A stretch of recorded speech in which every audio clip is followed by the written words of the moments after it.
Oh, baby girl. Why the sad face? Si Emma ba to?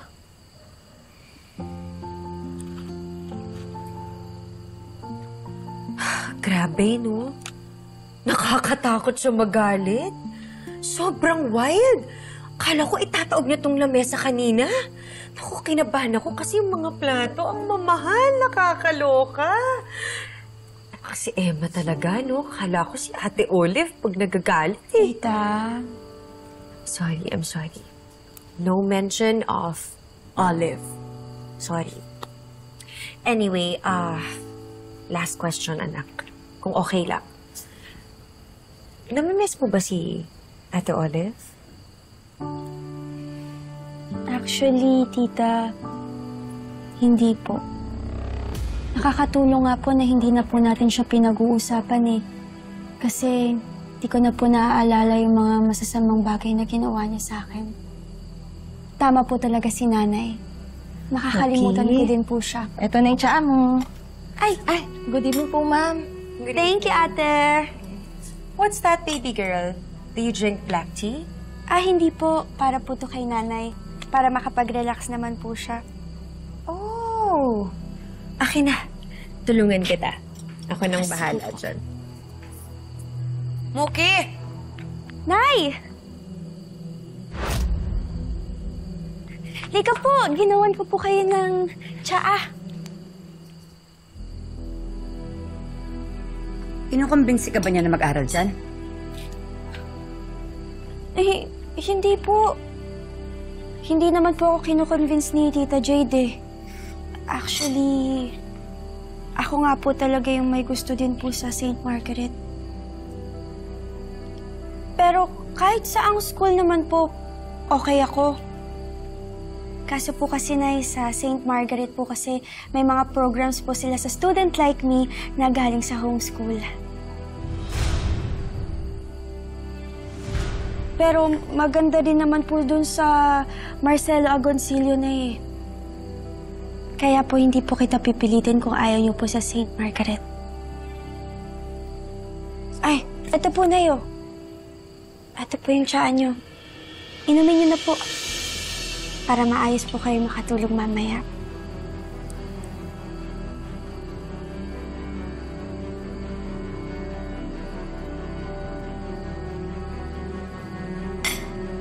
Halika na.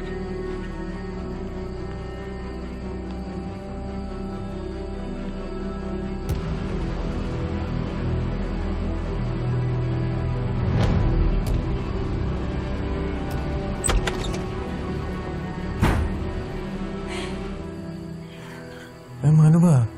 Nanalo na naman yung Jade na yan. Gustong mag-aral ni Moki dun sa school na sinasabi niya.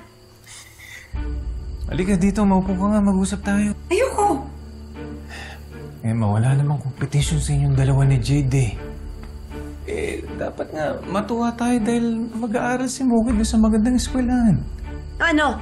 Hahayaan natin na siya yung masunod sa lahat?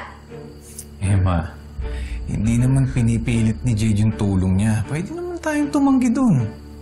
Sige, ganito, kung di ka komportable na pumasok si Moki doon sa St. Margaret Academy, di kakausapin ko siya. Doon na lang siya sa Marcelo Agoncillo. Wag na! Tayo magiging kontrabida sa anak natin eh. Oh, yun naman pala eh. Problema mo. Napipikon ako sa Jade na yan.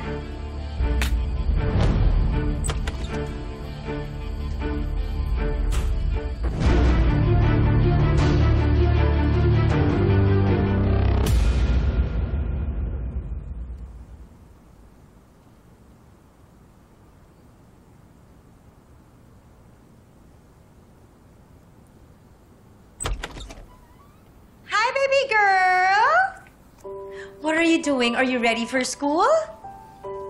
Sige nga, patingin nga. Anong susuotin mo? Ito ba? Ayan po. This? No, no, no. This is too common. I have something better in mind. Hindi ako papayag. Personal shoppers, come in! I hired some personal shoppers para ipag-shopping ka ng mga bagong outfits. Look, look! Come and see! Here, ba, ha? Masan ba yung papasuot natin? Oh, this one. Let's see this. Ang dami naman po, Tita Jade. Ano ka ba, baby girl?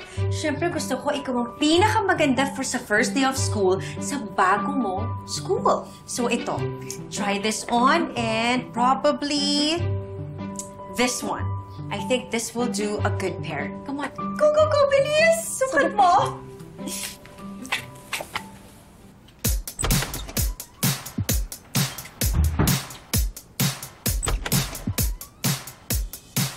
Wow! I love it, pero... parang mas bagay yung...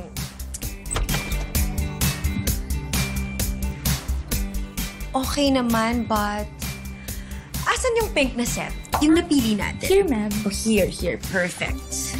Ayan, sige, pakiabot. Try this!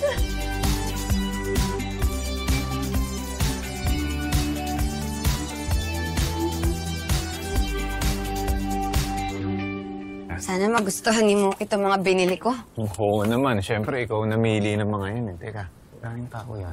Bakit ikaw ba si Muki? Ba't nasungit mo?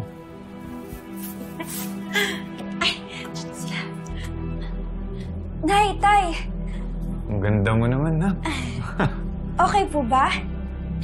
Oo naman. Okay na okay. What do you think, Emma? Do you like it? Ang ganda mo, anak.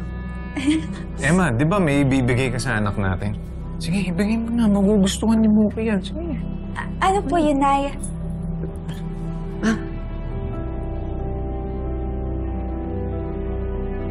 Wala.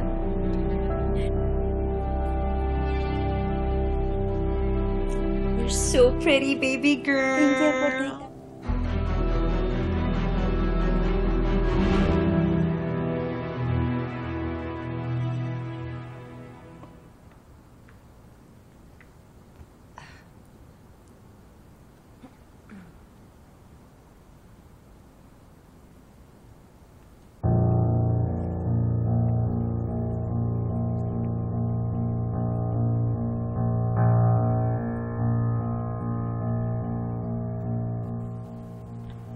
It's time for the second wave, Emma.